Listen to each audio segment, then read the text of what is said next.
Welcome back to the Bach and Arthur podcast. This is episode 41. Ooh. Oh, and that's a great reaction. You know why? Because this is Unsolved Mysteries. Oh, yeah. Ooh. Oh, that's Oh, that was a different. little... Oh, yeah. So, 41.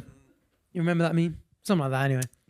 well, you've replaced that with your 6-7 meme now, which you love. You truly love. Yeah, I did. So, yeah, we're going to be talking about some unsolved mysteries. 3 to be specific. Oh, yeah, 3 big ones. But before we get onto those, or should we name them before we go on to them so people know what's coming? Or Yes. all right. So we've got Dyatlov Pass. That's right. Number 1. Number 1. Number 2. We've got number 2. That's number 2. What is number Jabba, 2? Can you scroll down? Because this is number 2. We've got Khamar-Daban. Is that how you pronounce it? That's number 2. And the Yuba County 5. Which will be number 3, despite it being 5. All 3 I've heard of a little bit. Yeah. However, I'm a virgin. Nice. That's cool. That's good. So we can have a brand. We can run my through cherry them. is what you're saying. We can run through them together. Yeah. Okay. We've always wanted to do that. But before we get onto those things, we've got some stuff going on. Oh, yeah, a bit of a catch up. Yeah. So we talk about that. Actually, let's pull back to that. Favorite condiment. Let's pull back to that. Let's pull back to that 6-7 meme real quick. Okay. Get ready for this link. Go on. The 6-7 meme. Who does that remind you of? We're just roommates doing this because they started with 6-7 thing. Okay. They just reacted to us. They did. They reacted to the clip of us. Reacting to them. Speaking about them, So yeah. now we need to react to them, reacting to us, reacting to them. I was gonna say it must have been later on in the episode because we were speaking quite slow. We're like, Oh, yeah, we must have been exhausted. Yeah, it was low energy. You've seen that. We need to stop doing too many double recordings when we're tired. No, but it was super wholesome watching their reaction. They were like, "Oh no way, this is really cool." Yeah, hey guys, this is us reacting to that. I don't know what to say. No, it was really sweet. They're super community involved. Like you see an edit of them, they're always commenting and saying something nice. Yeah. But yeah, they've uploaded a 3rd video and it's also popped off, and Yeah. their first 2 have blown up even more. And Good stuff, guys. You've got fans in us, and hopefully you react to this again, so then we can react to it. yeah, come on our podcast tomorrow night at 5 p.m. Yeah, well, you can book a flight to England. We can't afford it, but Yeah, we will not be expensing that, unfortunately, bro. We'll come to America maybe one day. But yeah, I just wanted to briefly mention that because yeah, I saw it on you saw it as well. Yeah, I saw we spoke about it this morning. Yeah, we did. Cool. On TikTok, so that was cool. Yeah, and we saw each other for 2 minutes in the gym. What else have we been up to? I would just say, like, whenever I used to see edits, it would always be like Slushy, Noobz and us in a kind of like, oh, they're the same font. Obviously, like, our fans also like Slushy Noobz because they're quite similar to us. And I imagine some Slushy Noobz will have heard of us, probably less so because I feel like Americans aren't exposed to British people as much as British viewers are exposed to Americans or whatever. But anyway, I think quite a lot of our fans like the Slushy Noobz.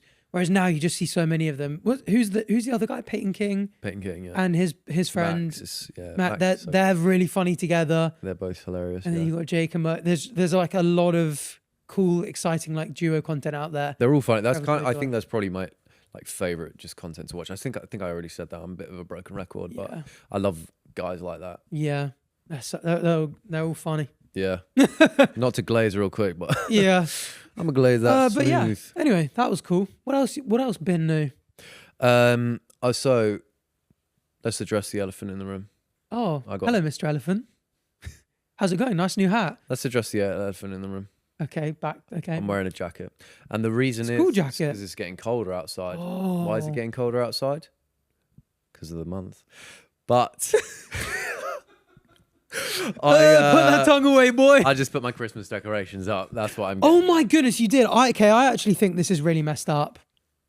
I've been meaning to have a word with you about it. Oh, you do it a week before though. Because I think 1st of December is Christmas time. It's like when you overplay a song or something. You don't want it to get around Christmas and be like, oh, it's been Christmas in my house for 3 months. No, do you know what? Do you know what? I want the Christmas 1st of December, Christmas tree goes up, decor goes up, songs start playing. Until then, you're pushing it. Don't you start or I'll knock you out clean. Liv gave me this chip as well. No, it was her idea actually. Was it? The thing is, we go home. I'll go home. Well, actually, not that soon before Christmas, but I'll go home for the whole entirety of Christmas. Then so will I. So then I experience the Christmas atmosphere at home, the tree, etc. But if I were to put up the decorations in the apartment like 2 weeks before Christmas, I won't see them. I'll see it for a week and then it's First back in of the December, cupboard. you'll see them for 3 weeks. I don't think that's good enough. Also, you haven't got a real tree, have you? So that's a little bit No, better. Because if you get a real tree, if you get it before December 1st, by the time it's Christmas, it's so sad looking. I just think you step foot in my apartment. Try it. Okay. See and Oh, see. it stinks. Yeah, a spiced apple. Try step a foot in my apartment and not be Oh, filled with. why are there tissues everywhere? Try and step foot in my apartment and not be filled up with glee. It's impossible. Okay. That's an invite that I'm accepting. So I'm coming around to yours for dinner tonight. I meant to say Gleeman. Sorry, Well, speaking of Gleeman. Christmas, well, of course, at Christmas time, it's let it snow. Yeah. Nowhere else it snows? In your Mount Everest. And what, pray tell, was the second... Before Mount Everest was discovered, what was the biggest mountain on Earth? K2. Nope, Mount Everest. It just hadn't been discovered yet. Oh! Actually, so fun fact. Mount. Okay, guys. I've actually just so got it. No. No. Oh! Before it was discovered, what was the biggest... It was still Oh, the and what do biggest you? one Oh, on what do you Earth, put in a bro. toaster? Toast. No, it's bread. Idiot. Got him as well. No. Crash it out. No, Jabba, I'm going to need your help on this one. So, what's actually the biggest mountain in the world? Because it's not Mount Everest. It's that little motherfucker in South America. It can't be little, bro. It's due to the fact of us being on a sphere. Mm-hmm. And if Oh, you're so from the center, from Earth's center of gravity. so Mount Everest is the highest from above sea level. Yeah, but when we're talking, But from actually, base to peak, Mauna Kea in Hawaii. yeah, which is famously South How you pronounce America. So I might have got my information a little bit wrong, but you see what I'm getting at? Yeah, that's cool. Zinger. Oh, there you go. Mount Chimborazo, the tallest from the Chimborazo. Earth's center. That's In it from the Ecuador. Earth center. That's what I'm talking about. Because the Earth bulges at the equator, yeah, Chimborazo's peak is actually farther from the Earth's center, making it the tallest from the center of the planet. That's a great fact. so Everest has got far too much clout. Really, try ski that. Because what's the following story? Oh, why did you bring that up? Oh yeah, well, the first person to ever ski down Mount Everest has just been born. I didn't know what to say. The first person to ever Just skied been down born. the world's first alert to the top. Oh, it's Red Bull. Of course, it's Red Bull. They so cook. The way you read that, world's first alert. No, yeah, but this happened. So this was 7 weeks ago, and well, they were trying to get us to do it. They're like, Red Bull were like, come on, Batch and Arthur, go down. What flag is that? Is that the Poland busy. flag? No, that's Red Bull. Andrzej Bargiel. But anyway, but that is seriously cool.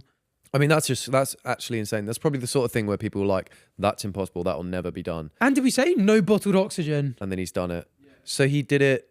Is it alpine or non-alpine I think it's alpine when you go no oxygen. You just do it. I don't know, maybe. Really? Yeah. That's think what that's alpine means. So you can go That's the alpine, not term. in the Alps. Yeah. Can we search that to make sure I'm not spreading false information? Is it alpine or am I thinking of a different word? In skiing, alpine refers to downhill skiing where boots are attached to the skis with fixed heel bindings. Can you search in hiking mountains? In contrast to Nordic skiing, which uses free heel binding. Wait, can you search in hiking mountains? Because I saw it in the 13 Peaks thing. Is it 13 Peaks? I can't remember. In the Three Peaks video.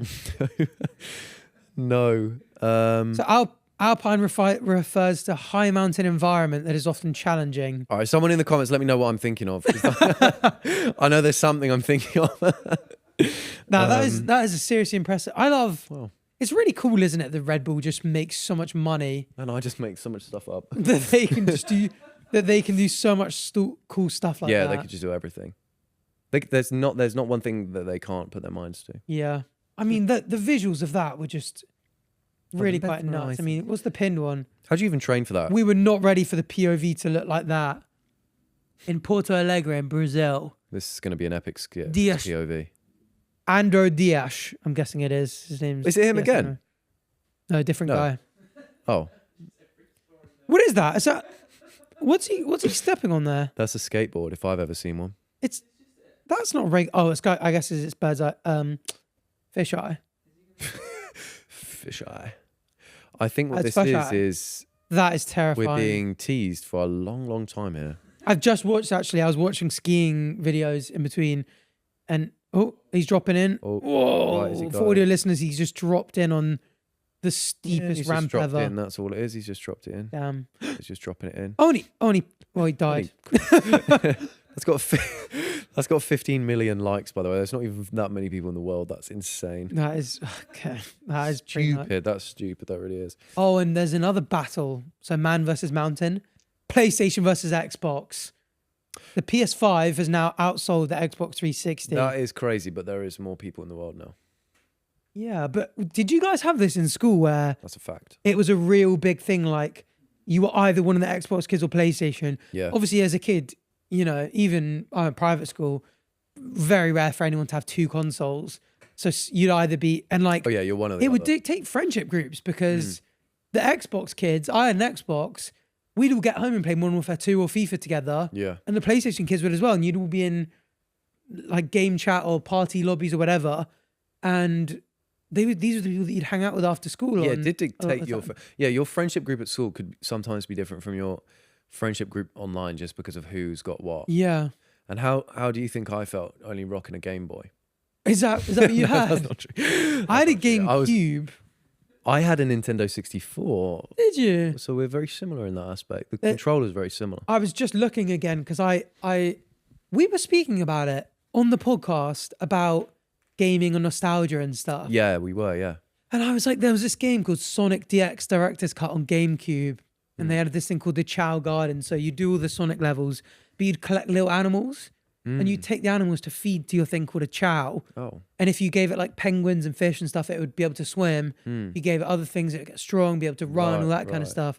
And it was like a perfect mix of like looking after this little animal and also like collecting little animals as well. Murder, brutally. For the chow to just Brutally feed brutalize, it to the chow. Well, the chow main's being eaten all the time, so it deserves to get its own back a little Different bit. chow.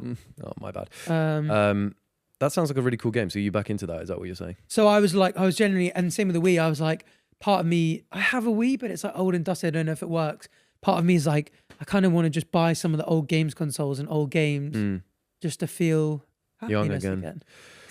Yeah, but I have tried that, but you go back and it's just not, it's actually not good because your brain is now engorged in GTA 5 Casino specifically and stuff like that. So you're like, oh, this is not, it's not actually hitting any serotonin, I don't think. Yeah. You realize how bad the games are when you go back. Actually, maybe that's not true for everything. But I was always, so I had a Nintendo 64 and an Xbox One, and then my next console was an Xbox 360. Right. Then I went to PS4 because my friends changed to PS4, and you follow the party. I changed to PS4 after 360 as well. I think that was the right move. I feel to like make. PlayStation kind of took over a little PS4 bit. was better than the Xbox. Yeah. Whoa, the Xbox One. So I didn't have the Xbox One with the Nintendo 64. That was just called the Xbox. It was just the Xbox. Okay, I had that as well. The original. That was why I said, whoa. I was like, that's a funny combination. No, to have. yeah, sorry. Yeah, I think PS4 was the right move to make, and I think PS5 is the right move to make. So I think PlayStation kind of took the cookie in the end. It's a shame though, because I don't think PlayStation controllers ever got as good as the Xbox 360 controller was. Oh yeah, that is a really good. It was the best controller. Ergonomics. Is a really good controller, but so is the. I really like the PS5 controller, although I don't really like adaptive. I don't like adaptive triggers. I don't like it fights back. No. Sometimes I'm that weak I can't actually shoot. I don't like both thumb things being in the center as well. It was better when one was top left. No, I disagree. Really? Oh, I thought you were talking about the GameCube when you got 3 spikes. Oh, no. in the middle. You know the D-pad? Yeah. That on Xbox is swapped with the left one. Yeah. Oh, fair enough. Oh, this is nice throwing it back. Yeah, it's nice throwing it back on it. And one last thing, now cross-platforms here doesn't actually matter. Oh, yeah, that's true. And PC, I'm trying to become a bit more of a PC gamer. So I can just PC. Well, if you want sit an at my atomic desk wedgie locked from in. me, then do it. Okay. But yeah, onto the meat and potatoes of this episode. We have 3 unsolved mysteries. That's right. Let's start with the potatoes. This was inspired by the following fan submission. Please, can you guys talk about unsolved mysteries? Like the Dyatlov So can you part. see how we got inspired by that? Yeah, we brought things together. Some bridges were built, and we came up with this great idea. Of doing like it. the Dyatlov Pass incident. So just as a bit of background, I actually became a part of, so Chip and Freezy had this YouTube channel called Fella's Mysteries. And if either of them was busy, I would fill in. I remember the old set. And so I did a few fellas mysteries, but I never did any of these three. But I really liked it. And I would say they were some of the most passionate fans I've ever seen on social media. Really? The fans of Unsolved Mysteries, even though they would only get like 50 to 100K views per video, when it stopped going, the number of messages even I was getting like, bro, I'll do anything for you to convince Chip and Freezy to bring it back. There is a real true crime and mysteries and stuff. People are so passionate because they got to them. get to the bottom of it all. That's why they're probably working away as you're telling the story. They're probably working away and figuring it out in the background. Maybe it's they just need that interesting. purpose. And I can't tell if I love or hate Unsolved Mysteries because I love the interest of them, but I hate. I'd love to read an Unsolved Mystery and then hear that it was solved 5 years later. That's my dream scenario. So solved mystery. But unsolved at the time. I don't want to be like, oh, okay, this is solved. This is what happened. I'd be like, oh, yeah, I've been left with that unknown. So you like it solved? Eventually. Anyway. Jack the Ripper, was that ever solved? No, but they do. There was a bit of a thing recently, wasn't there? There was an update where they think they know who it was. No, that was They've got Jack the more Ripper. That's a confidence. different website. Right. Anyway, should we start off with the Dyatlov pass? Sure. So this one's really cool. So, as a hiker, you'll like all three of these because they're all quite outdoorsy and stuff. Thank I you. think these are really good unsolved mysteries for us both because we can almost put ourselves in their shoes or their hiking boots. Nice. They're Salomon XT6s. Thanks, bro. Okay, so it's February 1959. 9 seasoned hikers who were fit, experienced, and fearless Seasoned. set off. What did I say? Nothing. I was just adding to it. I was like, yes, seasoned. I thought I said a completely different word. No. 9. Sorry, I'm going to ad-lib a bit like No, that. that's fine. I'm joking. Yeah, so they set off into the wild wilderness and, Wild. they're laughing, they're taking photos, they build their last warm camp. And then sometime after midnight, So that's any time after midnight. something weird happens. You know when the clock goes 0000, I love that one. the clock strikes 12. So it goes 00. Midnight arrives. The Dyatlov Pass is an unsolved mystery, right? Ooh, right. So something so terrifying that 9 rational adults slash their way out of their own tent from the inside and flee barefoot into a blizzard at minus 30 degrees centigrade. That is cold. Rescuers arrive weeks later and they find the tent abandoned, half buried in snow, cut open, and inside are their boots, their coats, their food, all untouched, as if the hikers meant to return, but never could. And they slashed their way out. That's crazy. And so no one knows why. No one knows why they went out, but the details get darker and more scary. So wow. the first bodies lie near the tree line. They're frozen solid in positions of desperation, hands scraped, branches broken. They tried to climb the pine tree to look for something, to escape something. We don't know. Maybe it was why. a cocaine bear. Maybe there was a bear. Wildlife or strange life, extraterrestrial life might be Or park a life. theory. Park life. Park life. Anyway, and however, deeper in the forest, the final 4 hikers are discovered in a ravine, and this is where the story turns nightmarish. Oh. One has a crushed chest, injuries like those seen in high-speed car crashes, genuinely like chest caved in. It's like John Wick has turned up or something. Oh, maybe we dropped in on Fortnite there because we do more. Do you have damage the than John that. Wick skin? No, Oh, it is pretty epic. I was about to call you a goat. I really was. They're always really good Fortnite players with that, Yeah. aren't they? Only when it's the original, not the one that turned up in the item store. Oh yeah. Oh, of course, Jabba's got it. Jabba's He's got the it. original. I've got the original. Another one's skull is fractured with surgical precision. A woman is found missing her tongue and part of her face as though taken by something or someone, and their clothing shows traces of radioactivity. So the official cause of death was put down as an unknown compelling force. What? And so obviously, I mean, what are your thoughts so far? So I'm hearing this. Originally, I was thinking a bear, or just a really precise bear, Yeah. because that I feel could do all of that, except for the radioactivity. So maybe just a radioactive bear, like you know in Simpsons. That's the top theory. Like you know in Simpsons when. Go on, react it. Yeah, no, I know what you mean. No, like you know in Simpsons. And Maggot Simpsons. When Margaret Simpson does when they're all put in a dom and they have the In the dome? Basically, you know the fish with 8 eyes because Oh, it's yeah. radioactive. Radioactive waste, yeah. That's what I'm talking about. I think a bear, a radioactive bear. Maybe it came from Chernobyl. Maybe. Oh, that's good. That's a really good theory. So I personally, I'm in favor of the avalanche theory. I think that Can you there take was me an through that? avalanche that was like caved in. Explain the chest, radioactiveness. The skull. The radioactive. So this was at a time when Russia was conducting nuclear experiments around. You know what? Let's dive into the theories, and it may come up. So yeah, let's dive in. I hope you got bunch your of goggles. folklore, Soviet military cover-ups. People like this one. This is when you were saying, could they be conspiracies? This is a conspiracy. Wow. So was the group caught in a secret weapons test? Oh. Out in the middle of bloody nowhere. Brilliant. You convinced me. That's it. Bomb goes off. Maybe some shrapnel. Maybe some radioactivity. Maybe it sets off a bit of an avalanche that like caves the guy's chest in. That would be why they'd scramble. They'd be like, oh my God, like something's happening. We just heard a massive bang. Maybe feel radioactive heat. Maybe they feel something, a tingling sensation. Something's burning there. They claw their way out and they're just like, we've got to get out of here. That's it. You think? need to feel something from the inside of a tent to be like, I need to claw my way out. Like heat. That so much so that you'd risk your feet freezing off.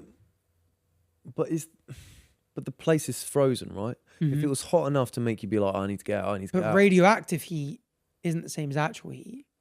So they just felt something. Maybe. But there wasn't that much radioactivity. And yeah, I mean, it was minus 30 degrees centigrade. So anyway, so that's one idea. Another, infrasound panic. A frequency so low it induces terror and irrational flight. Yeah. But that's it. I've convinced. Does that explain a caved-in chest? But they were found at the bottom of the ravine, right? Maybe she just fell straight onto a fallen chest. And animals then the guy, again could have taken the eyes. As he fell down, a rock perfectly fractured his skull, and then he hit the ground. Maybe avalanche. So this is the safe explanation. This is the one that a lot of the scientists and the officials go, we think this is probably it. So some people say that it struggles to account for the catastrophic injuries, but you can get these things called like slab avalanches. Right. And they are literally like a thick, almost like the top sheet slides down the hill. And obviously it's like compact like ice. So if it whacks you. Well, it would bloody hurt. It would bloody hurt. The only thing about that. Oh, there you go. The snow slab collapse.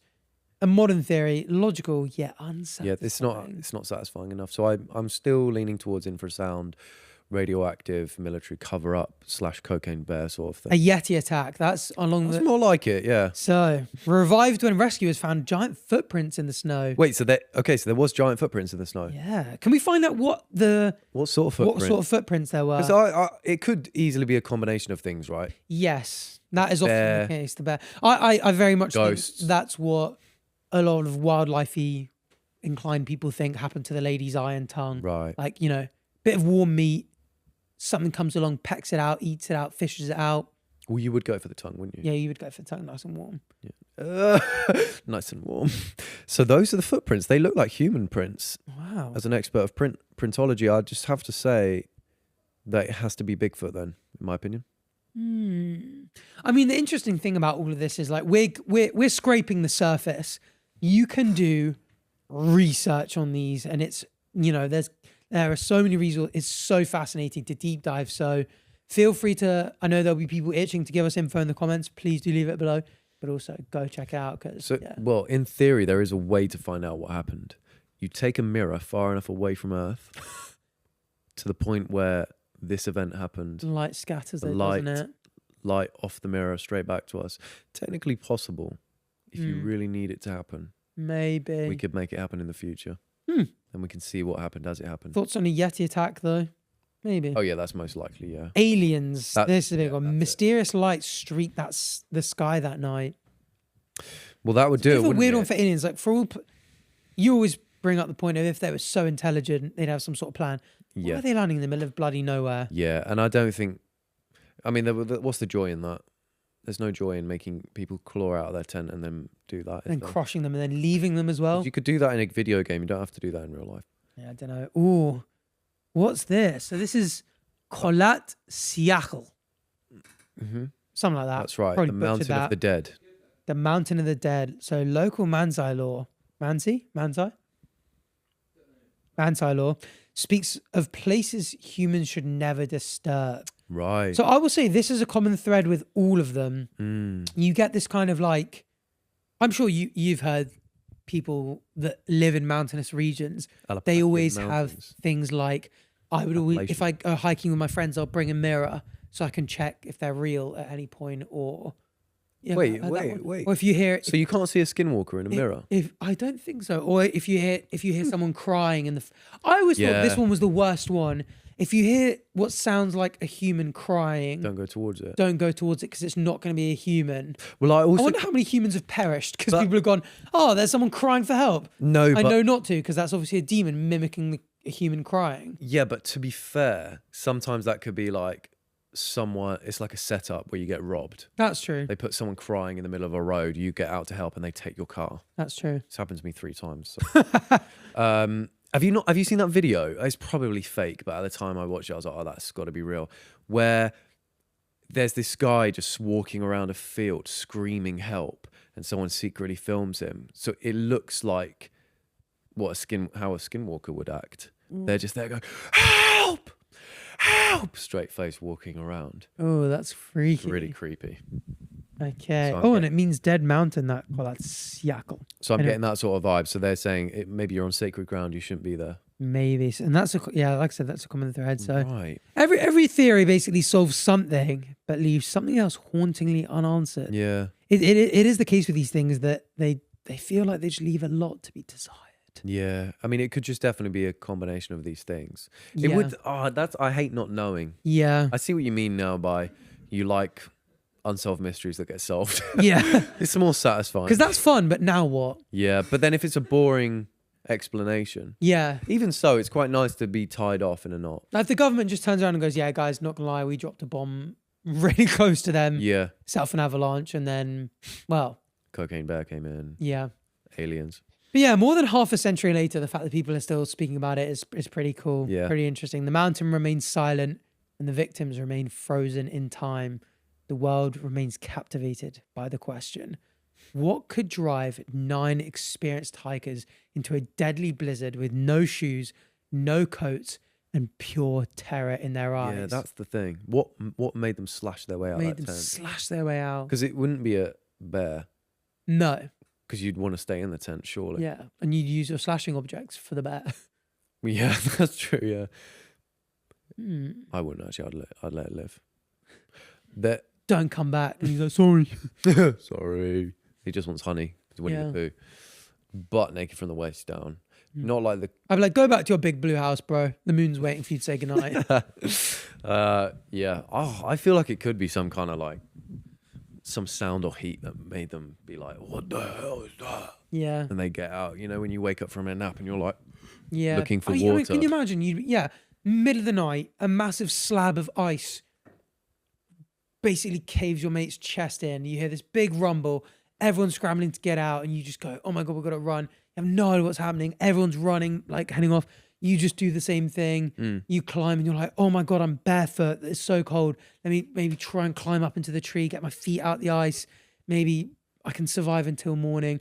You know what? I heard this really cool life advice that might just save someone's life if they hear it. Go on. And the same kind of story is told a lot in mountainous regions where there's snow. So there was essentially this lady, and I can't remember what mountain it was. She went hiking, went for a walk or whatever, and got caught in a blizzard. Yeah. And she survived for 3 days, no food, no water, in this blizzard, snowy blizzard, running laps around the tree. Every time she'd get warm enough, she'd lie down, go to sleep, wake up cold, run laps around the tree to warm up, and do that on repeat. And it turns out, if you're asleep, right, and you wake up because you're so cold and you just go, I'm really cold, and then go back to sleep, you don't wake up again. Your body doesn't wake you up again.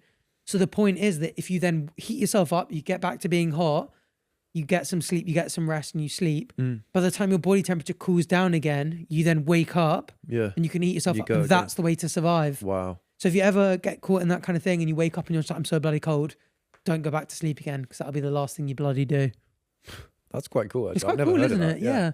That poor trees. And I heard that story, and then people were like, oh, I've heard this story in my like town or village or whatever, because it's like people know to not obviously, I guess if you're from that area, people over time would pass on the knowledge that if you're cold and you fall asleep again, you do just not make it. So.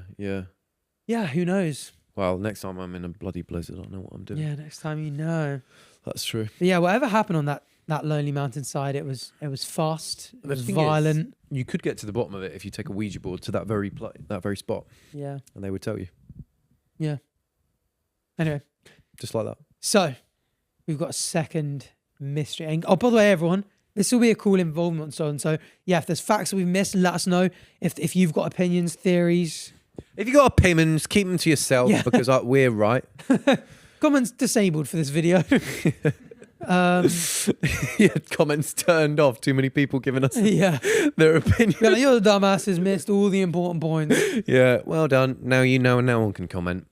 Okay, Khamar-Daban. What do you call me? You heard me. So, high in the mist-shrouded mountains of southern Siberia lies a tragedy even more bewildering and far less known than Dyatlov Pass, the Khamar-Daban incident. So, if Dyatlov is a frozen screen, the Khamar-Daban is a silent collapse, a mystery wrapped not in violence, but in terror and inexplicable death. Ooh. This one, I mean, it's got the same kind of Is it grueling? It's grueling, all right. So, August 1993. Right, yeah. A group of 7 young athletic hikers led by an expert instructor. Did I say instructor word as well? Instructor. You said instructor. Instructor. Instructor. A group of 7 young athletic hikers led by an expert instructor. No, I didn't. I said it again. You keep saying structure. Instructor. Just this massive structure was leading them, and everyone's like... Expert instructor sets out into the lush, forested slopes of the Khamar-Daban range. The weather is unpredictable, but nothing they haven't handled before. So for days, their trek is normal, even cheerful. There are photos again of smiles, campfires, and wide Siberian skies. Utterly beautiful. Then the weather turns. Rainstorms hammer the mountains. Oh, no. Visibility drops. But again, they're trained, they're experienced, and they're well equipped. Kind of like, think of 7 outdoor boys doing it. Yeah, that kind of thing. I mean, you stumble across this kind of stuff all the time when you go hiking. Oh, the weather's changed. Yeah. You know what you're doing. If you're experienced, you're prepared for the weather to change. I went hiking last weekend and it drizzled, but it didn't stop me. And you made it. Yeah, just put an anorak on. And what, so you're flexing on these 7 hikers? That's what I'm saying. If you're prepared, if you've got an anorak in your bag, it should be all right. So, without their anoraks, they perished. And then, something catastrophic happened. So, only one person out of all of them made it out alive. Oh. Valentina Ultachenko.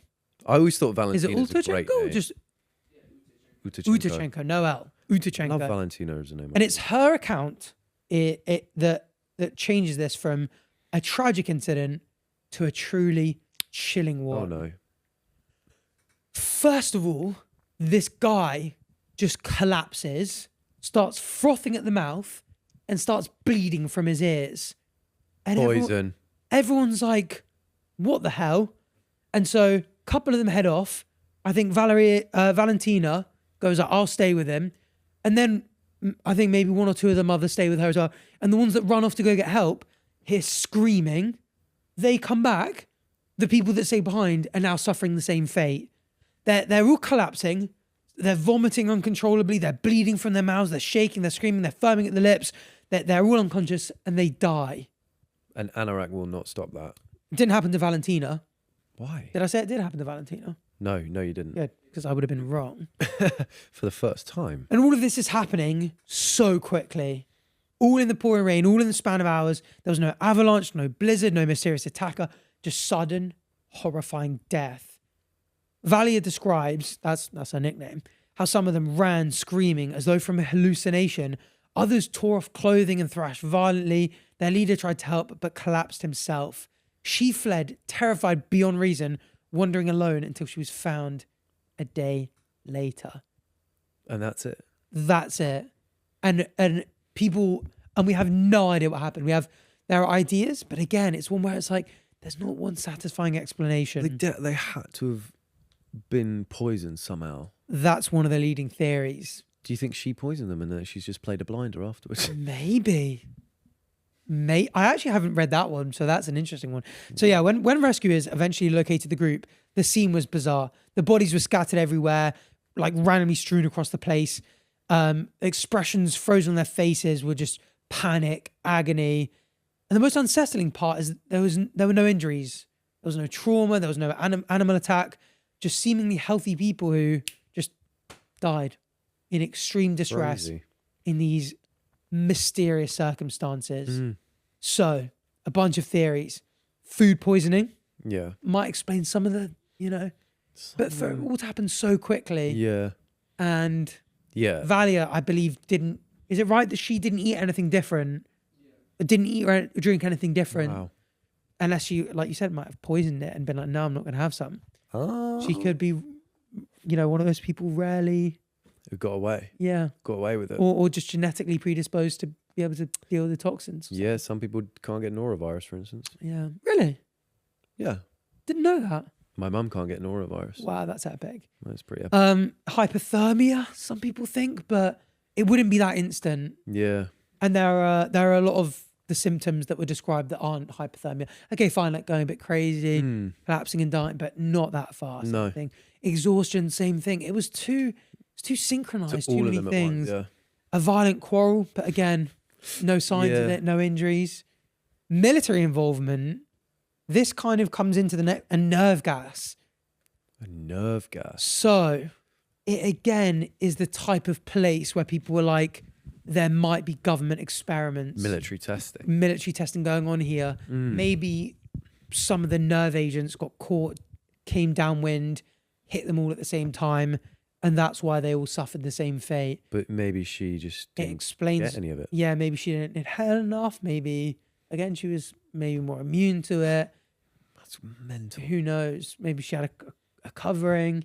But people think that when you analyze all of the symptoms and like everything that happened, Yeah. it seems to be that nerve gas, nerve agents. Really? It's like that's the kind of stuff that happens to you. That's it. Wow. Valia. Toxic plants, people think maybe, Yeah. but again, it'd be a bit slower. It'd be a bit more. And toxic water, again, I believe she drank the same water as everyone. Yeah.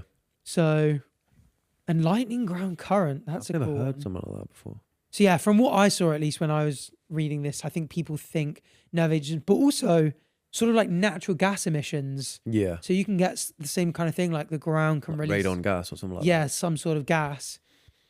So what is lightning ground current? that. Fuck, that she was. It occurs when lightning strikes the ground, causing an electrical current to spread outward along the ground's surface, leading to fatalities. Interesting. Never heard of it having that effect on. No, that doesn't sound very electricity induced, does No, it? Doesn't sound electric. No. And I've been to a few football games. I don't know what that's like.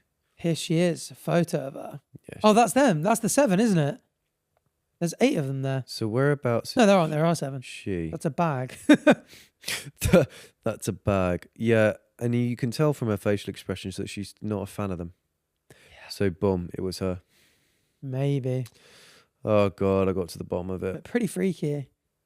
But yeah, I'm under the I personally, from what I was reading, thought that nerve gas and You think it's a nerve gas? Wow. environmental gas release made the most sense, just because of how instantaneous it was, matches all the How symptoms. scary that. Yeah, Just something, and it could be natural gas. Let's say that's just come up through the earth. You could just be walking out one day and something like that happens, and it's like, yeah. that's it. Your body's collapsed. You're like, what's going on? You're bleeding from orifices. Yeah. You're foaming at the mouth, and then you just go, I'm starting to feel really weird, Mm, and you're like, that's going to happen to me. that's crazy. That's terrifying. Mm. Wow, that one's more shocking than the other one, I think. Yeah, Because the other one I feel is more it's explainable to a certain extent with some of the theories. This one explainable, but it has to be like nerve gas or something, which is terrifying. yeah. And the fact that she was fine Fine. is just like bizarre. So strange, right? Like, how could she just be okay from that? Yeah, it is perplexing. I wonder if... Yeah, so I looked this up and I was like, where could the nerve agents have come from? Old Soviet military stockpiles, some people think. Buried munitions or dump sites. Right. Obviously, there was heavy rain, could release the vapors. Atmospheric transport, obviously, like we were saying, the wind could change. It could be carried downwind. And again, secret military. But yeah, I think the Just apparently all 6 died literally within minutes. That's crazy. Hypothermia, water toxins, and food poisoning just don't work that fast. Yeah. Multiple victims collapsing at the same time is just very vapor distributed nerve agent stuff. Yeah. Foaming and convulsions, cholinergic crisis signs, classic. And yeah, the sudden onset, harsh rain and wind makes you think something could get released or carried downwind. Yeah, that's true. Oh wow. Okay, so there's a bit more. So there's local law and geomagnetic mysteries. Some point to the oddly charged geology of the range, a place where devices malfunction and compasses misbehave. Was this a natural phenomenon humans simply aren't meant to endure? I feel like if it was magnetic, there'd be no more knowledge on that coming out of science. Yeah. Yeah. Yeah. I'm gonna stick with that one is aliens. That one's aliens, you think? Yeah, it's all aliens, I think. Pretty interesting though. I mean, that's both. Just imagining what both would be like are just utterly terrifying. Yeah. Just all your. I don't know. Yeah, I mean, obviously. I mean, the first one, you would know what's going on. They know, we don't know. Yeah. But the Khamar-Daban. I guess. Yeah. I guess. You just don't know. With the Dyatlov pass, if it was an avalanche, they'd be like, "Oh, it's an avalanche. Let's run away." They'd know. Whatever it was, they'd know. With the Khamar-Daban, if they're just like, "Oh my god, everyone's foaming at the mouth and dying, and I'm collapsing as well. What the fuck is happening?" Yeah. The terror. You don't know what's happening then, and you're like, "Oh, could I be next or could I not be next?" Like, yeah. Am I going to survive this? Are we all going to? Yeah. That's crazy. Horrible. Okay. But the last one, it's a bit of a different tale. There's a weird. Heads even. I felt like there was a weird kind of sweet, wholesome spin. I felt Oh, really? underlying a lot of this. Did you find this? It's different in a way. Okay. So this is the Yuba County 5 into the silent wilderness. So on the night of February 24th, 1978, 5 friends from Yuba City, California, Jackie Hewitt, Bill Sterling, Ted Weir. That is Weir, right? That looks like weird to me. I think it's Weir. Jack Madruga and Gary Matthias. Or Mattis? Yeah, I think it's Matthias. I think it's Matthias, but I'm sure some YouTubers calling him Mattis. And I was like, well, anyway, they all piled into the car and set off to watch a basketball game. They were excited, chatty, close-knit. Some of them had intellectual disabilities, some had mental health challenges, but they were part of a tight group. They were also like, they were super regimented. Like it was known that like if they planned something, like they just would do it. They were all sort of like very, you know. And anyway, so they left the game later that night and then they vanished. They disappeared. 3 or 4 days later, their car, a Mercury Montego, was found, but not where you'd expect. It wasn't on the route home. Wow. It was abandoned in the Plumas Natural Forest, 70 miles from Yuba City, high up where the snowdrifts lie deep. What? Bit of a weird place to abandon the car. Yeah. But weirdly enough, it wasn't wrecked. Mechanically, it was fine. Like there was petrol in it, there was oil, the tires worked, the windows were cracked a little bit, but the doors were just open, regularly just open. And even more unsettling, there were no keys in the car, but someone had hotwired to turn it on. What? And the undercarriage was undamaged despite the rough terrain. So it's a car stuck in the wrong place, under the wrong conditions, with no obvious reason why they would leave it. Right. Months later, as the snow began to melt, searchers made some grim discoveries. The body of Ted Weir was found in a Forest Service trailer. He had starved to death, but shockingly, there was food inside the trailer. Just what? Just unused. The other bodies turned up scattered near the car and the trailer. Jackie Hewitt, Jack Madruga, and Bill Sterling were all eventually found in different locations. Autopsies indicated hypothermia, freezing, but not obvious violence. What? But Gary Matthias, the 5th man, was never found. His disappearance remains one of the case's biggest mysteries. Isn't that weird? Yeah. And by the way, the guy that was found in the thing with the food, he was very malnourished. Obviously, he starved to death, but he had like a long beard. Right. So they were like, he obviously survived for a long time. For a long time. Anyway, so over the years, a lot of people have tried to explain what happened, but again, none are fully satisfying. Here are some of the wildest and most plausible theories. So first up, wrong turn, accidental stranding. The wrong turn theory suggests they had mistakenly driven deep into the forest, got lost in the snow and abandoned the car. Maybe they were trying to follow a trail. Some say a Forest Service snowmobile path to find shelter. Maybe. Psychological mental health breakdowns. So several of the men had mental or intellectual difficulties. So I believe, who was it? One of them actually had schizophrenia. Right. And so some people thought that he had, in his mind, believed an idea and sold a story to the others and was like, made them paranoid as well. And like, you got to come with me. We've got to go live out in the middle of the forest. We've just got to run away. Yeah. And that's part of the weird, like, I don't know why. Just like the idea of just a bunch of blokes just being like, fuck it, let's just go live in the wilderness. Oh, that's the wholesome bit for you. For me, a little bit, just kind of like they might have starved or frozen to death, but in a weird, dark way, it's kind of like, I don't know, it feels like a weird kind of ancient human caveman-y rekindling with nature. Are you hinting at me that you want to run off to the wilderness? Is that what you're saying? So, Gary Mathias was 25 years old when he disappeared, but yeah, he had paranoid schizophrenia. He was high functioning when on his medication, but yeah, had a history of drug problems that led to a psychiatric discharge from the army. So I think some people think that his paranoia might have led him to conjure a story. Okay. So the others had intellectual disabilities or considered slow learners. So some people suspect that meant that they might have been more easily persuaded to follow whatever potential delusion Ice was under. Yeah.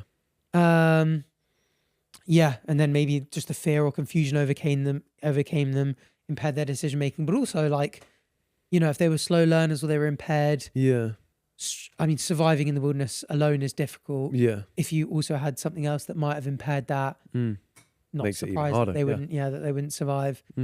Some people think there could be foul play or sinister involvement. So maybe they were coerced or manipulated, threatened into going off their path. Yeah. Maybe again, people think maybe a military or clandestine operation, but obviously no solid evidence to support that. Paranormal, alien abduction, fringe theory, a classic. That's got to be it. People are always like, it could be aliens, whatever it might be. It'll be Suggest that they might have witnessed something extraterrestrial. Right. Some people have tied this strange happenings to strange forces compelling them into the wilderness, maybe. Okay. But yeah, according to some reconstructions, a few of the men might have even reached that Forest Service trailer, but instead of using the food inside, they, for whatever reason, didn't eat or couldn't use whatever was there. None of this really makes sense because why would the car be hot-wired and have cracked windows? Yeah. That's not like... That doesn't make sense. Not as in smashed cracked, as in, when you crack the window, you open it slightly. Sorry, I didn't But even the hot wiring, that alone is like... Yeah. That's weird. That is weird. But it's really interesting. I maybe it's because like we don't know what happened. I want to paint a really nice picture. Like I want to keep optimistic, and that's what makes me think they just went, "Fuck it, guys, let's just disappear off into the wilderness. We're on these medications. We're all struggling with fitting into society. Maybe let's go live off the fat of the land as just like as boys." I don't get it. I don't know. This one's confusing as fuck. Yeah.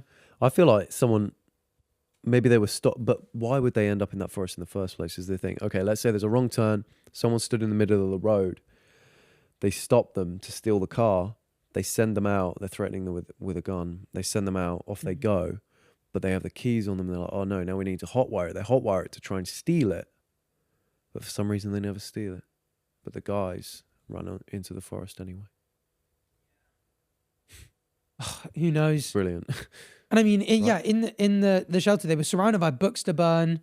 They had a heating system. They had fuel. Like, so even them like freezing to death and starving, obviously with food, just perplexing. Like they didn't use the resources available to them. So they just... the trailer was 12 kilometers from the car. Like it's a good amount of length. Good length. That's far actually, yeah. But not like perplexingly inhuman. But as if Gary Mathias is just out there somewhere. Yeah, so that makes me think, maybe Gary... Yeah. Maybe Gary abandoned them. Yeah. And then brought the car back later to stage something. Yeah. I mean, with the car, with it sort of like the windows cracked and like like the way it just kind of like stopped in seemingly perplexed. Yeah. Some people think that they were being followed or chased, Right. or maybe they could have just believed they were. Yeah. Maybe Gary was like, we need to just followed. Yeah. ready, guys, we're being chased. Go, pulls up, literally just everyone opens the car doors, runs into the forest. Yeah. That would explain why they got so far away. They were like, Yeah. oh, So let we me just gotta make this turn, see if they follow me. Let Yeah. me make this turn, see if they follow me. And eventually you end up in the forest. Yeah. There was a weird. There was one witness of them. Can we try and find the witness of the Yuba 5? I think there was a guy who had a heart attack, and he saw them. What? Just Yeah, a witness called the police after seeing and hearing a group of people near his car on the night that they went missing. He called for help twice, but the sound stopped and the people turned off. So I think he basically was like, I don't know, I maybe saw them or encountered them, but oh wow! But they just it didn't really help much. What were they up to? But yeah, strange. Yeah, I just want an answer. Someone solve this, please, in the comments. Yeah. Because, like Arthur said, I think unsolved mysteries are better when they get solved. Yeah. So maybe we're gonna have to lock in and solve these. Well, one thing I thought was really cool that I noted at the top of the thing was like, have you ever watched Unsolved Mysteries? Did you watch it on Netflix? No. Jabba, did you watch any of those? They're really good. It's the same kind of thing. They paint these really compelling stories, give potential angles, and just go, to this day it remains unsolved. But I found it too frustrating not knowing, so I only watched a few episodes. Yeah, you're like, give me the rest. But, so it's on Netflix now and has been since, I think, 2020. But from 1987 to 2002, there were 260 cases on this Unsolved Mysteries show. Yeah. And 260 cases were helped by the fact that it was Made it out there as a show, because people were going, this is really weird, but I was there that night and I saw this bloke get into this red car. They'd leave tips and stuff and help, and it would potentially lead to it. So I mean, there was at least one documented case where a missing person was located after appearing on the show. Oh. So Kayla Unbaum, a child abducted by a parent whose image appeared on a 2022 episode, was later found after someone recognized her. Wow.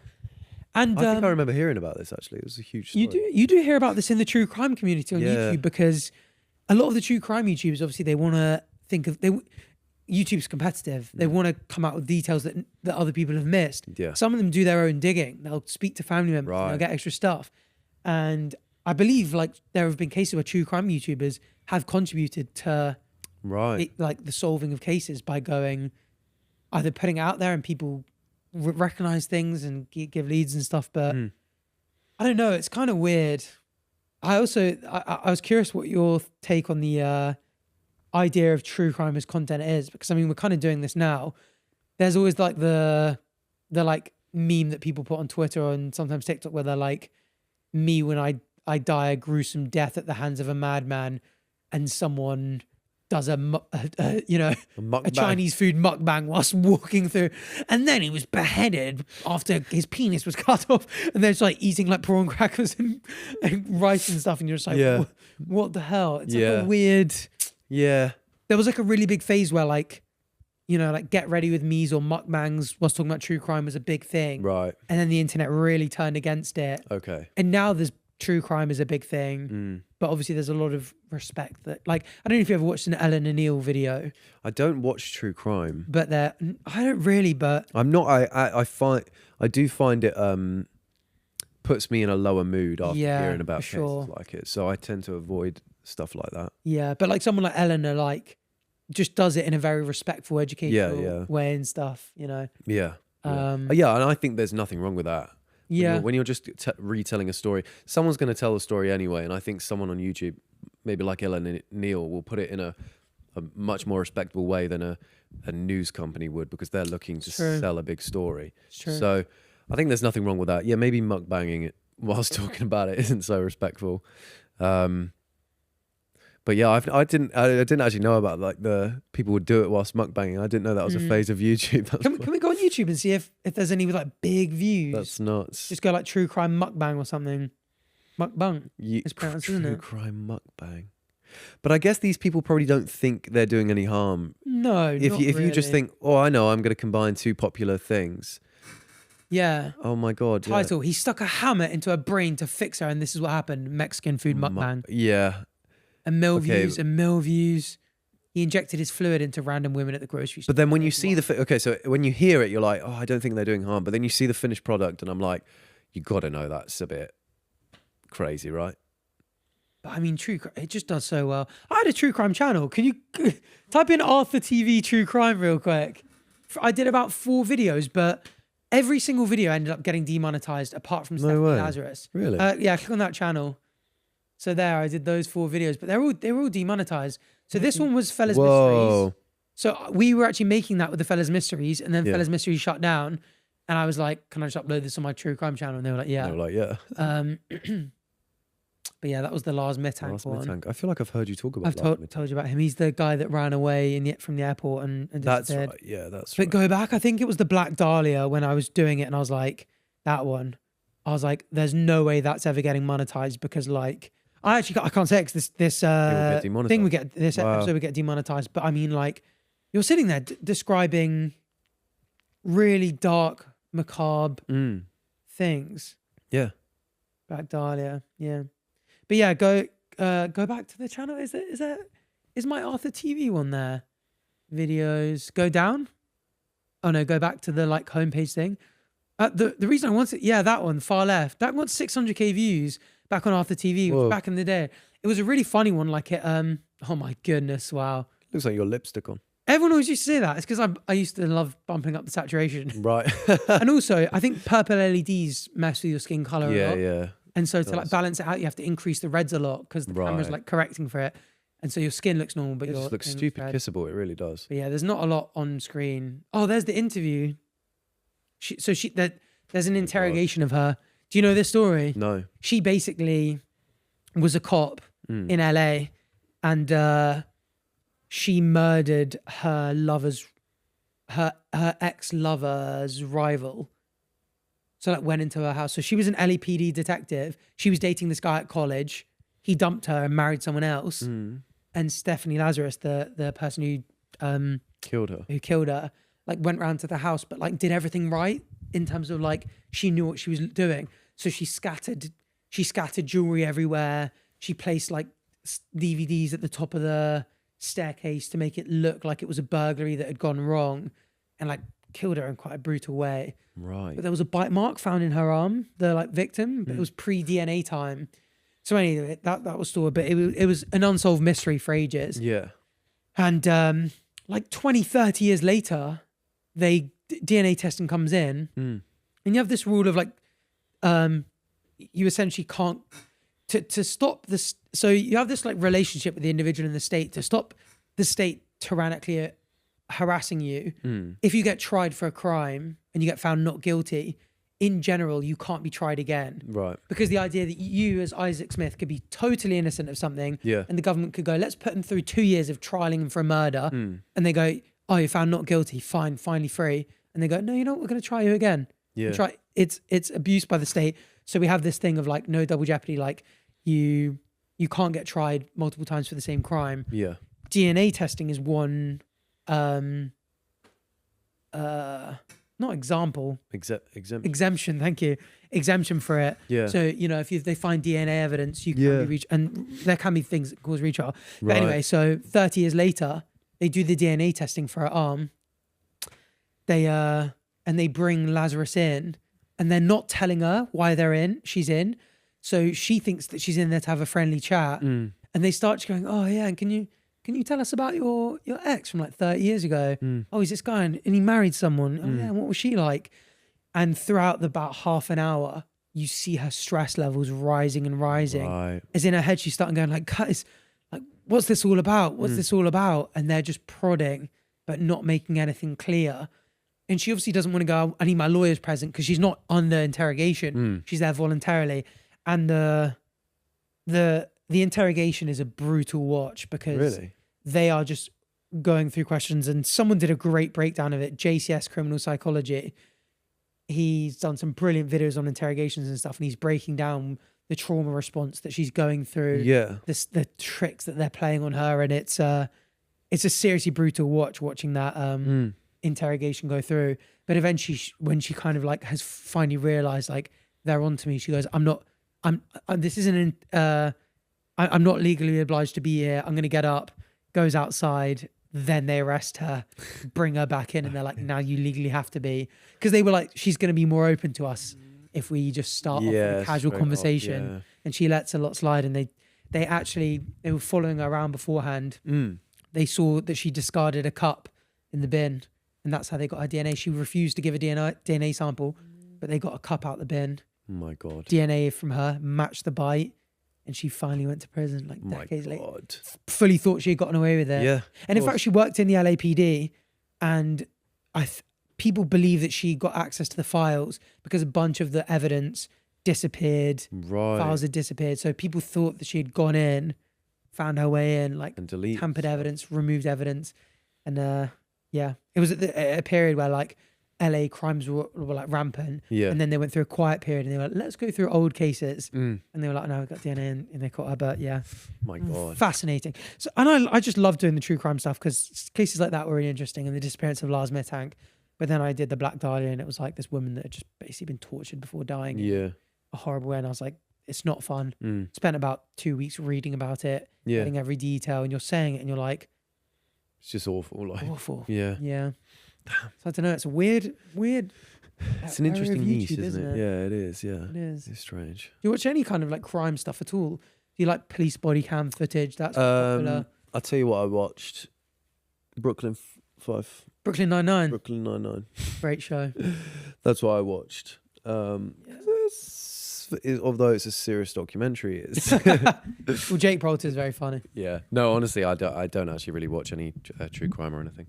Like I said, it just sort of lowers my mood, so I don't tend to go for it. Yeah, so Jabba's just found an interesting statistic that true crime is extremely popular with women, and women constitute approximately 75% of true crime podcast listeners and around 80% of viewers for documentaries. That's so interesting. I'm going to go into my true crime analytics really quickly. Oh yeah, go on then. And see what the audience split is. Yeah. Because my YouTube at the moment is just 58% male. Yeah. And I'm curious how different this is going to be. Yeah, go on. Can you click lifetime? Not as extreme, but 62 to compared with 38%. So 2/3 women, basically. Yeah. Just shy. Okay. Pardon? That is still a massive change. That's nuts, actually. Yeah. That's a crazy statistic. I wonder what it is that makes it so popular. Well, the overview thinks empathy and relatability. Yeah.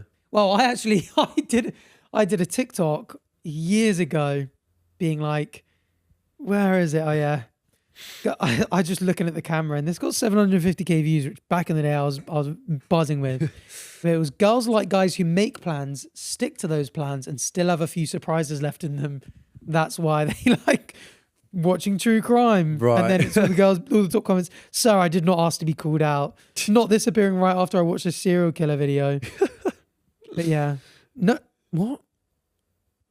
We're obsessed with serial killers because we very much enjoy seeing people live out our dreams. Right. Oh, and I replied saying, I don't know whether you mean the killing or the dying part, and I'm not sure I want to find out. Yeah. That's kind of a crazy comment. That is so strange. But yeah, I definitely... Yeah, I mean, I know my sisters like true crime stuff. Yeah. I have never been that into it. Yeah. Like in the same way they have, but... What can we see? Can we click the BBC 5 reasons why women love true crime on women? Oh, nice. Women's Hour. So, if we, because I mean, I did actually want to really quickly. Can you just? This feels like a bit of self promo, but can you type in ArthurTV terrible tattoos? There were the second one down. Is there a way you can like click on images maybe, and you might be able to just click on the thumbnail? Oh yeah. So the. Neither of the So it's a Jeffrey Dahmer llama tattoo. Jeffrey Dahmer llama. So someone has Jeffrey Dahmer's face as a llama. In that was a bunch of tattoos where I mean, I'm sure you must have seen how many women in the Monster series on Netflix were writing to Jeffrey Dahmer when he was in prison, being like, I love you, I'm obsessed with you. There are people that have That's crazy. What's his name? Ted Bundy, that have Ted Bundy's teeth bite marks tattooed onto themselves. Well, girls love a bad boy. But that's very And but when not we talk a bad serial boy, killer. yeah. Not a That's what it torturer. is. That's what it is, guys. Let's face it. But yeah, what does the BBC article say that the 5 reasons are? Number one. Fear of crime. Fear of crime, which I did think. I was okay. like, maybe they're watching it to be like, oh, I'm going to avoid doing that in case that happens. Avoid doing this in case that happens. Because obviously they've got to be more hyper aware of these sorts of things. That's always been a big thing. People say like evolutionarily wise, like if you can see, it's why we have a weird thing where like when there's death or a crash on a highway or something, you get rubbernecking. You have a look because our ancient ape ancestors that had that intuition to go investigate a dead body would be like, oh, there's a handful of these berries next to him in his hand and in his mouth. So I won't eat those. I'm not going to eat those. And then they were more likely to survive, and they passed those inquisitive into death genes on. So it makes sense for a woman who goes like, there's a greater possibility that I'd be a victim of a violent crime. Okay. To figure it out and be like, you know what, I'm going to learn next time. I'm not going to leave my door unlocked. Alley yeah, it makes sense. Okay, number 2, compassion for victims. They are more empathetic than us men, I believe. Number 3, a fascination with motives. Ooh. They do often put on their Snapchat story, what's the motive tonight? That's just AD, bro. Oh, yeah. Fascination with motives. Right. Is that not, why would that be specifically women? Women, I'm not sure. Because I think... Maybe it's just a... It's just a general, yeah. Maybe it's just in general they love motives. Okay. Stop saying that. I think that's it, isn't it? All stems from Snapchat. Okay. Puzzles to work out. True crime puzzles. Oh, do women like puzzles? Yeah, more women than love men? puzzles. They love puzzles. Women like to untangle things, says Julia Davis. They think a lot. I'm not saying men don't, but they like to work things out. Often think about things deeply, and obviously there's a big aspect of that in true crime, especially unsolved cold case type documentaries. Interesting. Well, actually, Liv does a puzzle while I'm playing Ark Raiders, so it says a lot about the female and male brain. But I'm quite like Liv. I do my Sudoku and chess puzzles. Maybe I'm more womanly than you. We have got soft hands. Number 5, escapism. So they... What? Why? You don't want to escape to there, though. You should escape to watching cartoons. Yeah, this is an interesting... Women can allow themselves to BBC. escape into a compelling, awful, but exciting story and just enjoy it for what it is at a distance. That doesn't... Yeah, they've not given any good reason why. It does why look... women. I think this is... that BBC put that together based on quotes from like true crime authors, that looks like, or something like that. Yeah, because it was quoting women a lot. It was in quoting people. So I think it's just... I think it was was just opinions, but rather than statistics. But yeah, because escapism... I guess, well, women and men both love stories, but... Yeah, who doesn't love escapism? Yeah, but maybe they just want to escape there. Is it a red flag if you enjoy true crime? I don't think it's a red flag. I think it's a unique thing to be super interested in. If it's your like main hobby is like, oh, if you asked a girl on a first day and they were like, yeah, I'm just massively into true crime, that's my main hobby, I'd probably think that we weren't so compatible because I'd rather not be exposed to it. Yeah, you know? Yeah. But I don't think it's a red flag. I just think for me it's like just doesn't align with my interests. Yeah. That I actually stopped watching Ed Gein's one show. Everyone was talking about it, but I was 2 episodes in and I was like, actually, what am I gaining from this? Yeah, I just didn't enjoy it. You stopped as well, yeah. I started Jeffrey Dahmer. I didn't finish that. I couldn't do that. The Dahmer one I found was okay. You stopped that as Dahmer, well, but yeah. I was like, of all things I could be doing with my time, this can't be good for my mental space. I think what it is I enjoy stories. I enjoy true stories of things that have happened that are like, wow, can't believe that's happened. And you think that you're going to get that from a true crime documentary, but that comes with the gory and gruesome side of it, and that I don't enjoy. So it's like, I think I'd rather just watch something about history, a documentary about history, and I get that the enjoyment. Tell me about the Romans. Yeah, exactly. Yeah, I'd rather see that at many than points, if not more. But I think that's what it is. Do you feel like you come away with and like I feel like if the Jeffrey Dahmer one or if the Ed Gein one was like a 45-minute or 1 hour, The inquisitive side of me definitely wants to know. I want to be able to go, I know what happened with their Gein. I understand that when people speak about it a lot. But I was like, if it was 1 hour, I could probably do it. But like, what, 8 or 9 episodes of 1 hour each? It's like 8 or 9 hours. A lot. That's like... And then it's like, you can't really go to sleep straight after that. No. You need to watch 21 Jump Street or something. Yeah, or 22 Jump Street, which is arguably or just as good, if 23 Jump Street, which followed that. Never seen that one. Followed that. And then, of course, 24 Jump Street, the climax. You wait till you get 67 Jump Street. Okay. Everyone be like... All right, let's read through these. How do we know people see the same colors? Is my red the same as your red? I always thought that was quite interesting. Yeah. I mean, yeah, you're right. That does piss me off. It's weird that you could be looking at the set and you're essentially seeing what I was seeing earlier on in the season. Is that genuinely like a possibility though? Or is that something scientists can be like, well, we can see your receptors. We know that you receive it the same. So we can see that we receive it the same. So you can see that you go like, this frequency of light is hitting your eyeball and it is being processed in the brain here and it is being turned into an image, but you can't see what the image that's forming in your brain actually is. Yeah. Because you're not seeing like what your brain is thinking of as red isn't necessarily what you're tying to it. So you could have just a completely different looking rainbow in your head. But because that the thing that I'm pointing at is blue, you could look at it and go, that's also blue. But if I was inside your head, I'd be like, oh, that's actually red. But you've just been calling red blue the whole time. Yeah. The only thing is, I feel like we probably all see the same color because people are in agreement that certain colors are mid as hell and certain colors are really beautiful. Kind of true. And like warm and cold colors. Yeah.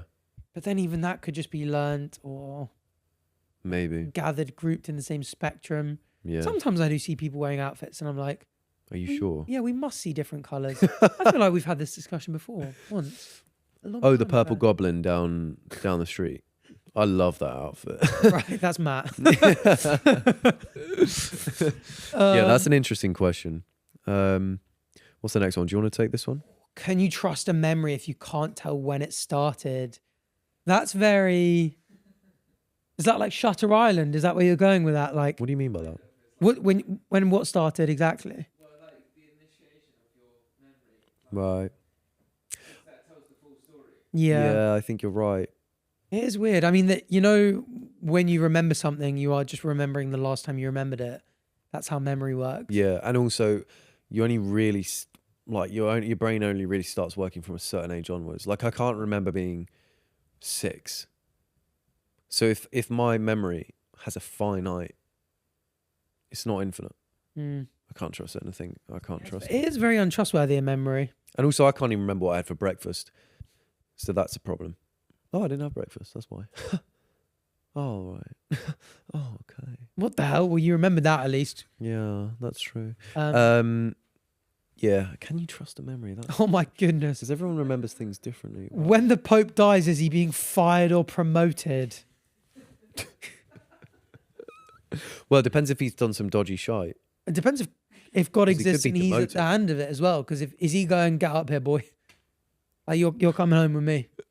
No, Yeah, I think that's the thing, inappropriate. isn't it? That's the thing, is not. That's the whole point. But it's up to God being like, no, you're doing a shit job. Your time is over.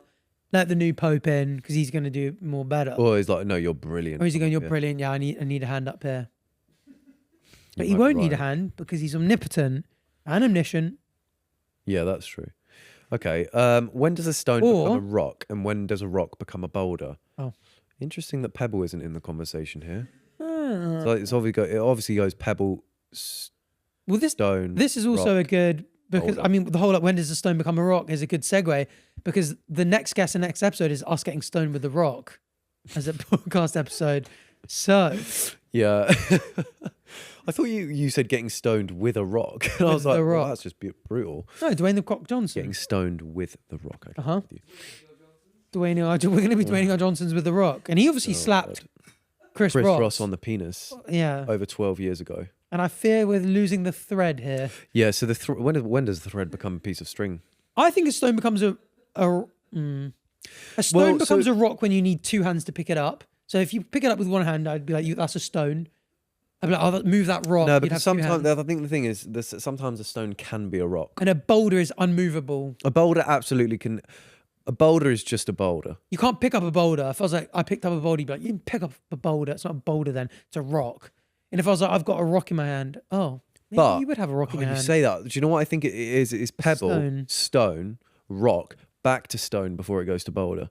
What? Because I think once a rock gets big like this, right? We can agree that that is a rock. Yeah. But when you see a rock this big and you can just step on it, it's just like this far off the ground, right? That's not a boulder yet. I think that, and that's You'd call that a stone. and I think that goes back to stone That's rather definitely than a being rock a for rock. me. I'll be like, no, I'm just sitting on this stone over here. Hmm. No. Oh no, maybe it is a rock. No, I think it's a rock. Actually. Yeah, that's now too that big a now I'm stone. thinking about it. That's stone. Yeah, I don't know. Pebble. But then why do we say, oh, that's a stone building rather than a rock building? I think that's describing material rather than the. But then that argues stone and rock is different material. But as in like the stone is like the adjective in that case, So you whereas think it's like a noun here. We go like it's a stone, or like the building is the noun. And you go it's a stone building. It's the type. You know what I mean? Right, you lost me with nouns. Okay. You lost me when you said noun. I Well, got popes, adjective. nouns, I knew adjective. nouns, Christianity. I don't know. Drier than a Go ahead. nouns thing. Is that Naan the bread. thing? I love naan bread. While we're Great, on isn't it? topic. Peshwari naan is as good as it gets. Garlic naan is better than Peshwari naan. The fuck. There, I said it. You've got to have some serious, like, drippy shit to dip it in. Because naan bread by itself, people that will just go, oh, I'm going to have a bite of my naan bread now. That's me. That's what I do. I'm like, what is wrong with you? I love bread though. That's good. Should be. Whereas you've got to dip it in your completely honest with spicy, like, chicken korma or whatever you're having. you. Spicy korma. Like, I had salt to mine. I've just run out of salt actually. So. that's Question a 5, sore Doctor subject. Who? Okay. Question 5. How do we answer that one? to be Unsolved fair? Mystery, Doctor Who? Oh God, do you know what? I'm gonna have to end this episode here. I think. Yeah. I'd like to say it's been a pleasure, but I'm absolutely fuming. No, this was a really interesting episode, a little different. So let us know what you thought down in the comments. Yeah. Make sure you like, comment, subscribe. Rate us 5-star on audio platforms. We've been forgetting that lately. Yeah. Join the Patreon. You get episodes a day early. If we do a special, it'll be a couple weeks early, sometimes a month. Yeah. We sometimes get questions from Patreon. You have priority submissions when we do the submission segments. Yeah. We look out for Patreon segment the questions first. Yeah. And what emoji should they do today?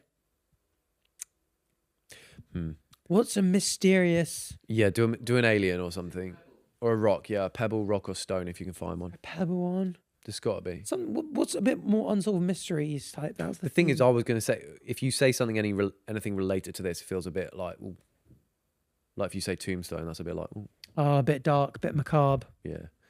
Oh, macabre, let's go. Okay, I'm going to be teasing something here, guys. The 4 pods of Christmas. Yep, we're going to be doing 4 Christmassy pods. What is it? Throughout December, basically. Yeah. The four pods of December. Of Christmas. They're all guested, aren't they? From now on, we've got 4 guest episodes coming up. The 4 pods of Christmas, if you will. We've got the gang lined up. It's going to be Christmassy. Hey, even if you don't celebrate Christmas, there'll be plenty of interesting stuff for you. Yep. Thanks. And leave Yep. you know what my favorite, because I like to react to messages with this. It's the big red question mark and exclamation mark. Leave that in the comments. That's the emoji, Unsolved Mystery. Oh, because it's like, what? What? What are you even talking about? Yeah. Nice. Thanks. And thank you for watching.